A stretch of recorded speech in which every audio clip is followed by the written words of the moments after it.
say to me this week, we need to cut all ties, we need to cut all ties, we need to distance ourselves, we need to separate ourselves from Babylon, we need to have nothing to do with Babylon. A very contrast, a very complete contrast to what the Spirit of God was saying at the time, very contrast to what the Spirit of God is saying at this time. We need to have nothing to do with Babylon, we need to distance ourselves.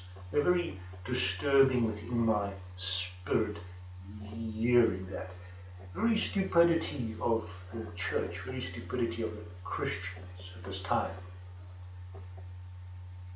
Want to make a decision off the cuff, just off the cuff. Make a decision off the cuff. Want to make a lasting decision, impact the lives of other people with their choices. Very much like in the book of Jeremiah,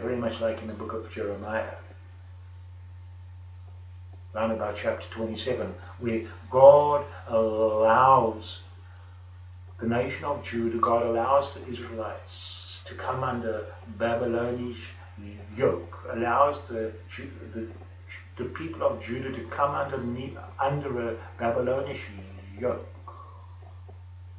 The people of Babylon, King Nebuchadnezzar, for numbers of years, for almost 70 years in the end, if my memory serves me correctly. Very condoling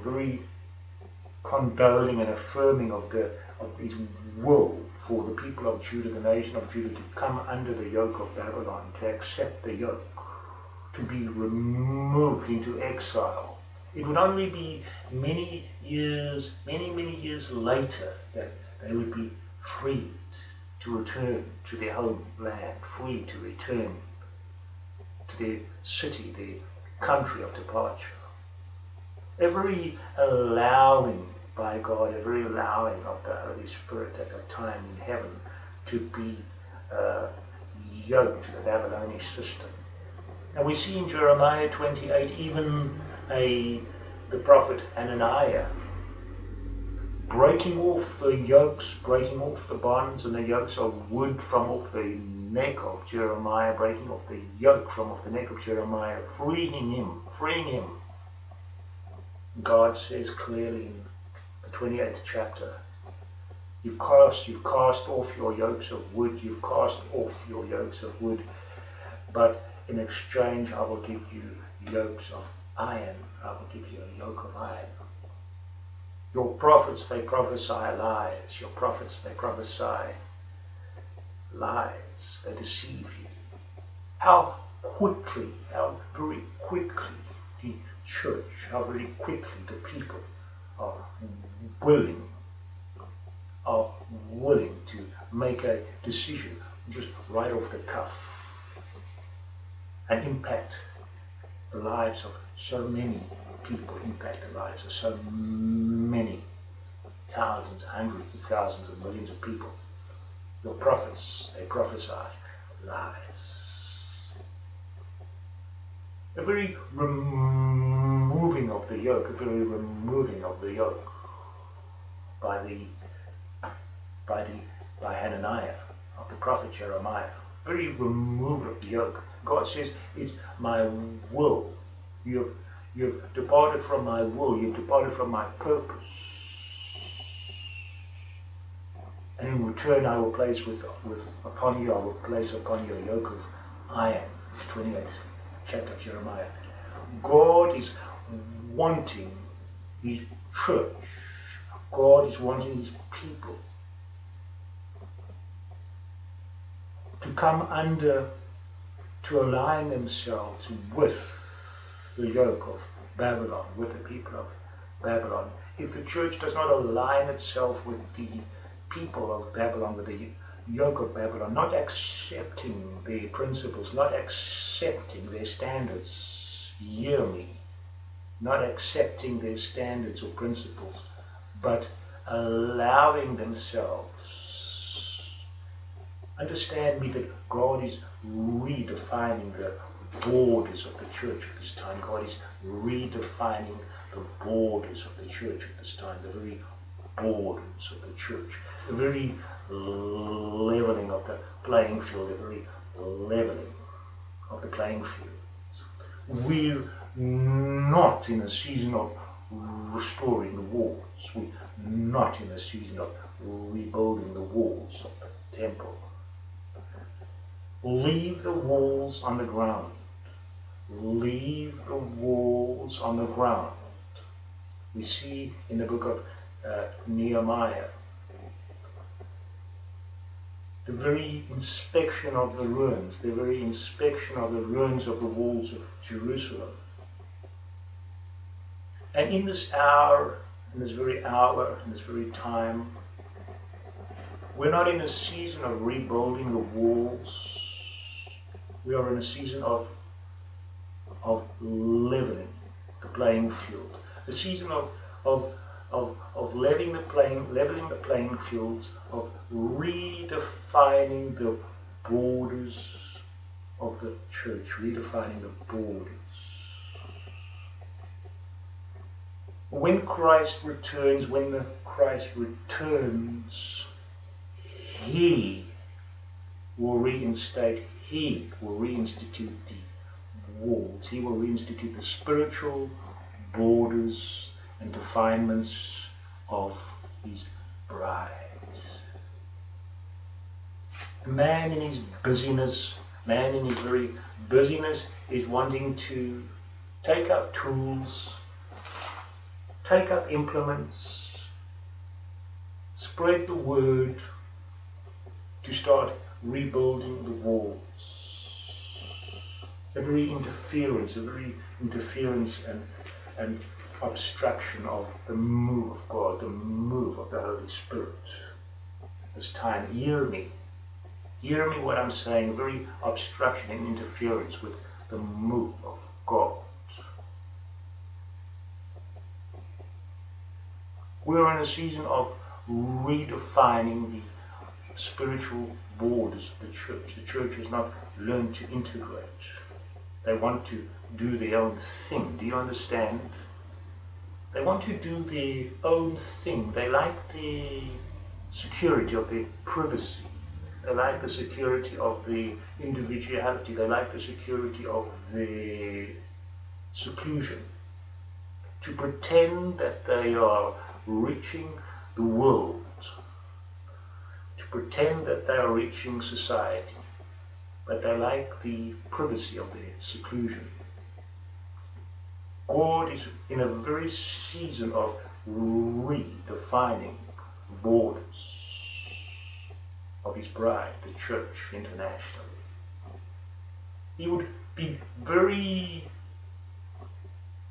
upset with us trying to rebuild and call for implements and call for materials and call for assistance to disrupt currently what the Holy Spirit is doing, to disrupt currently what the Spirit is doing, and trying to reinstate the borders of society, of spiritual borders of the church, when He is in a season of restoration. Restoration.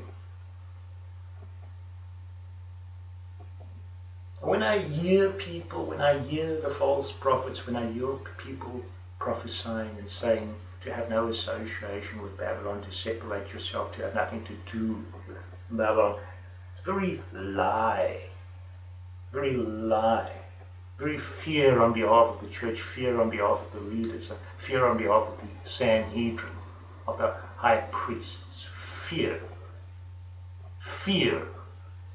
of what God is doing, lack of understanding of the inner workings of the things of the Spirit. Do you understand what I'm saying to the church? When God comes, when He returns, He will reinstate the spiritual borders and definements of His temples.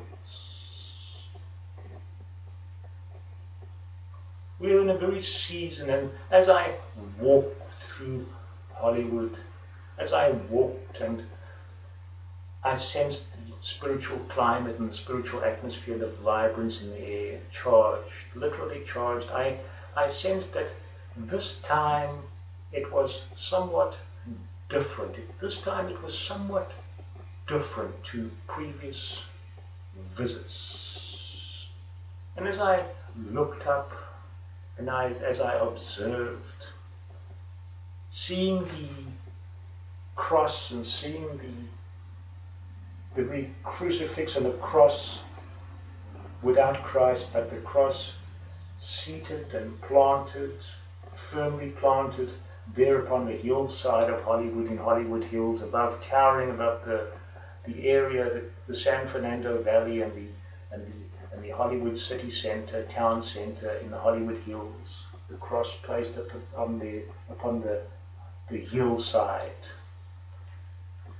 A very towering reminder of God's very presence in the area, very presence of God in the area, very work of God active in the area, that the Holy Spirit was active, very charge in the atmosphere. This time a charge different to previous times of mere worldly intervention, that an area so completely overtaken and overwhelmed by worldly pleasures and the worldliness of man and the indulgences of man, that there could possibly also be a spiritual appetite. That there could possibly also be a spiritual appetite in this area. That maybe God was busy. But the people of Judah, the people of Israel, don't want to know about being yoked to the Babylonian system. They don't want to know about being yoked in their foolishness. God is getting ready a very overturning of the situation, a very overturning of the tables. Don't call that which is unclean, unclean. And don't call that which is clean, unclean. And don't call that which is unclean, unclean until God has ordained it, authorized it. Do not label the Babylonian system. Do not call that which is unclean, unclean. Do not separate yourselves in your spiritual pride. The pride of the leadership of the day, the pride of the high priests, the pride of the high court, the pride of the high priests of the church, the priests, the Sanhedrin, the high priests of the Jewish community, the leaders of that time. God is busy. God was clearly busy in the heart of the San Fernando Valley of Hollywood. It was then that I realized that as I walked and as I made my way down Hollywood Boulevard, and the Hollywood sign on the Hollywood hillside had completely disappeared from my thoughts, from my memory. And then turning, seeing these Hollywood sign across the hillside, across the horizon, and right next to it the very setting of a church, of a mainline denominational church, the very stark contrast, one contrasted against the other, the Hollywood sign and the mainline denominational church, caught for the first time captured in my vision together. The one offset against the other. Then I realized that the very busyness, the very work of the Holy Spirit was prevalent in the area.